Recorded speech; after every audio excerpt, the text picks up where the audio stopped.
En 1964, la controversial filósofa Ayn Rand le concede una entrevista a la polémica revista Playboy Magazine gracias a la petición de Hugh Hefner. En esta entrevista se encapsula muy bien toda la filosofía que Ayn Rand desarrolló, denominada objetivismo, basada en la razón y en el individuo como la minoría más pequeña que existe. Exploremos cuáles fueron las respuestas de Ayn Rand respecto de el sexo, el matrimonio, la política, la economía y otros temas que eran bastante relevantes para la época, pero paradójicamente lo siguen siendo en la actualidad. Empezaremos hablando sobre el tema medular que se toca en esta entrevista, que es cuando Alvin Toffler le pregunta a Ayn Rand qué exactamente es el objetivismo, a lo que Rand responde: una visión integrada, consciente, concisa y racional de cómo el hombre debe vivir su vida. A partir de ahí, Rand le explica que el objetivismo se basa en una premisa metafísica fundamental. La existencia existe, la realidad es tal cual, y al hombre le toca o aceptar esa realidad o vivir en absoluta negación de esa realidad. Ella tenía una frase donde decía: puedes ignorar la realidad, pero jamás podrás ignorar las consecuencias de ignorar la realidad.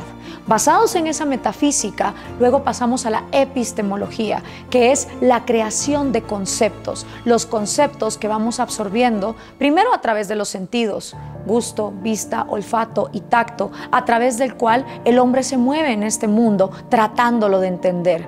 Ella tenía una analogía bastante interesante donde decía: imagínate que eres un astronauta y que llegas por primera vez a un planeta. ¿Cuáles serían las 3 preguntas que te harías? ¿Dónde estoy? ¿Existencia existe? ¿Cómo puedo moverme en este lugar? ¿Cuáles son las leyes físicas? Y cómo yo tengo recursos para entender esa realidad. Y a partir de ahí, empezar a tener propósitos. Por eso, la ética para Rand no tiene nada que ver con religión o con sacrificarte hacia un gobierno. La ética es más bien disfrutar la vida, pero entender que el disfrute está también en la productividad, es ser la mejor persona que puede ser. A partir de ahí, Alvin Toffler empieza a preguntarle acerca de sus personajes en sus novelas: John Galt, Hank Rearden, Howard Rourke y Dagny Taggart, como algunos ejemplos.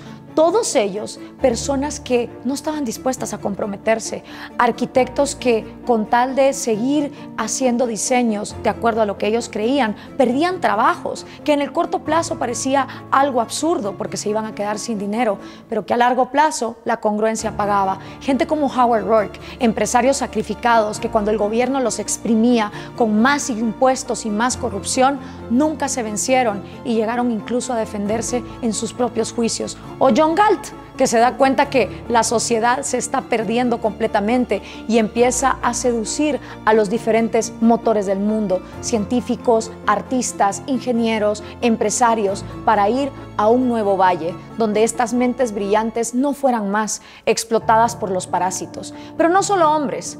Dagny Taggart también es una gran revolucionaria dentro de la novela Atlas Shrugged.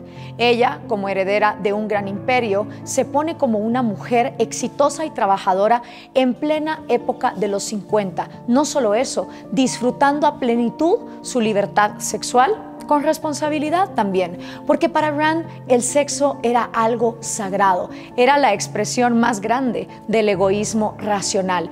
Y así se van desencadenando Alvin y Rand en esta entrevista, donde se van tocando temas puntuales desde aborto, racismo, qué es el verdadero capitalismo, cuál es el rol del gobierno, el rol de la mujer y a dónde vamos como sociedad.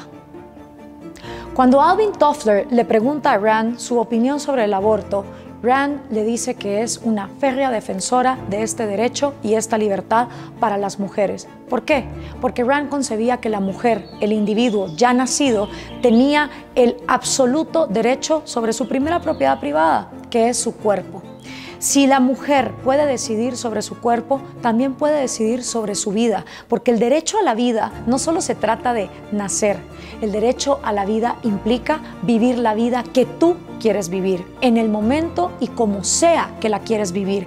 Eso, por supuesto, incluye la maternidad, una decisión maravillosa, pero que debe de ser 100% voluntaria y consciente, porque te cambia la vida por completo. Por lo tanto, Rand pensaba que si una mujer tenía otros deseos, otros anhelos o derechos, ella venía primero, ya que el ser humano que estaba en gestación era un potencial individuo, pero no un individuo en este momento. Ella en eso diferenciaba la metafísica de lo que existe a lo que pueda existir. Y tenía una frase muy interesante donde decía: un feto es tanto un individuo como un ser humano vivo es un cadáver en potencia. Con esto ella se refería a que quien realmente valía era la persona que estaba viva, como un individuo, con sus propios anhelos, con sus propios derechos. Y esta era una posición bastante radical en los años 50 y 60, aunque la sigue siendo en el día de hoy, y es un debate interminable para el cual Rand ofrece una excelente defensa moral que hace que cualquier mujer se sienta bien sobre las decisiones que toma. Otro de los temas que siguen tan vigentes como en 1964, cuando Rand habló de ellos en esta entrevista para Playboy, es el racismo. Rand repudiaba el racismo, lo consideraba una de las formas más primitivas de colectivismo, una de las expresiones más bajas de lo que ocurre cuando el hombre no utiliza su razón. ¿Por qué? Porque ella pensaba que era absolutamente absurdo estar discriminando a las personas por algo que ni siquiera escogieron, su color de piel. Rand pensaba que a los individuos había que juzgarlos y había que emitir también descripciones sobre ellos, pero basados en lo que los individuos podemos escoger, y eso es nuestras acciones. Rand era muy enfática en que a través de la razón los seres humanos podemos escoger aceptar la realidad o negarla. Un ser humano que acepta la realidad y empieza a trabajar en productividad para transformar esa realidad en algo mejor, tiene mérito. Y para ella lo que debíamos hacer era juzgar a las personas en cuanto a su mérito. ¿Y cómo podemos saber si una persona tiene o no tiene mérito? Pues ahí es donde vemos la congruencia entre tener autoestima, tener propósitos y tener valores, pero valores no tanto religiosos, sino valores de amor por la vida misma. Por lo tanto, juzgar a las personas por su color de piel no encaja dentro de una visión racional, donde a los individuos debe juzgárseles por sus acciones, independientemente de a qué raza pertenezcan o qué sexualidad tengan o el género que posean. Esto en 1964 era trascendental, pero lo sigue siendo hasta el día de hoy, porque tristemente el racismo sigue tomando expresiones que además tienen mentalidades colectivistas, donde también el refugio en contra del racismo es más racismo. Otra de las posturas controversiales, pero tremendamente valientes a la hora de expresar para Ayn Rand, era su ateísmo. Aunque ella decía que ella no era una atea militante, que simplemente no estaba interesada en engancharse con personas que no utilizaran la razón. Y el problema de la fe es que es la negación de la razón, es creer las cosas a pesar de que la razón no nos da ninguna evidencia sobre las mismas. En su metafísica, ella decía: la realidad está ahí, dentro de todo el cosmos, para que la observemos y la entendamos. La fe nos dice que tenemos que creer en cosas a pesar de lo que nos demuestra esa realidad.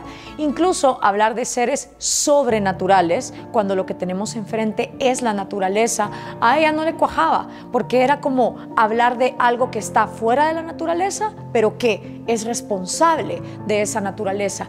Y además pensaba que ese colectivismo místico estaba llevando a la humanidad a su autodestrucción, porque en el nombre de cosas que no tenemos prueba para confirmar, miles de millones de personas se someten a dogmas que hacen que se violenten en contra de otras personas por tener otros dogmas. Por eso es que ella consideraba que estas morales colectivistas eran lo más dañino para la humanidad, porque al final pedían al individuo sacrificar su razón, que es su única herramienta para entender la realidad, en pos de algo que ni siquiera podían comprobar. Y no solo eso, ver a los otros que tienen otros dogmas como enemigos, sin siquiera poder entender que desde la racionalidad hubieran podido intercambiar valores en mercados libres y sociedades prósperas. Finalmente, Toffler concluye esta entrevista para Playboy preguntándole a Rand si, a pesar de todas las críticas en sus libros, ella se siente optimista. Recordemos que estamos en la década de los 60,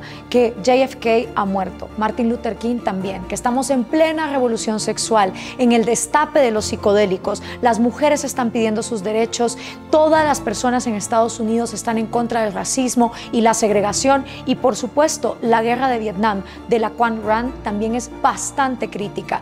Y aún así, pues Toffler le pregunta, ¿es usted optimista? A lo cual ella responde, sí, soy optimista, porque por más que el colectivismo y la irracionalidad quieran seguir vivas, están muertas. Y el individualismo y la libertad siempre van a prosperar.